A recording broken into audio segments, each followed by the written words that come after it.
வணக்கம்.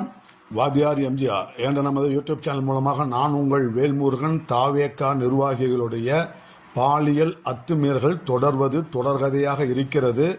கடலூர் மாவட்டத்தில் வழக்கறிஞர் அணியைச் சேர்ந்த நிர்வாகி சிவகுரு என்பவர் ஒரு பெண்ணை மிரட்டி ஆபாச படம் எடுத்து அந்த பெண்ணிட்ட லட்சக்கணக்கான அளவில் பணத்தை வசூல் செய்திருக்கிறார். பைக்கு காருன்னு வாங்கி சொகுசு வாழ்க்கைக்கு அந்த கட்சியிலிருந்து நீக்கப்பட்டிருக்கிறார். அதே போல கரூர் மாவட்டம் குளித்தலையில் ஒரு தாவேகா ஒன்றிய செயலாளர் ஒரு பெண்ணுகிட்ட கடந்த 3 மாதங்களாக பாலியல் தொந்தரவுகள் கொடுத்ததால அந்த பெண்ணுடைய உறவினர்கள்லாம் சேர்ந்து அந்த தாவேகா நிர்வாகியை கொண்டு போய் காவல்துறையிட்ட ஒப்படைச்சிருக்கிறாங்க. தொடர்ந்து இதுபோன்று பாலியல் தமிழ்நாட்டில் நடக்கின்ற பாலியல் வன்கொடுமைகளில் தாவேகா நிர்வாகிகளுடைய பெயர்கள் அடிபடுவது தொடர்கதை ஆகியிருக்கிறது. இது தமிழக மக்கள் மத்தியில் ஒரு அச்சத்தை ஏற்படுத்தி இருக்கிறது.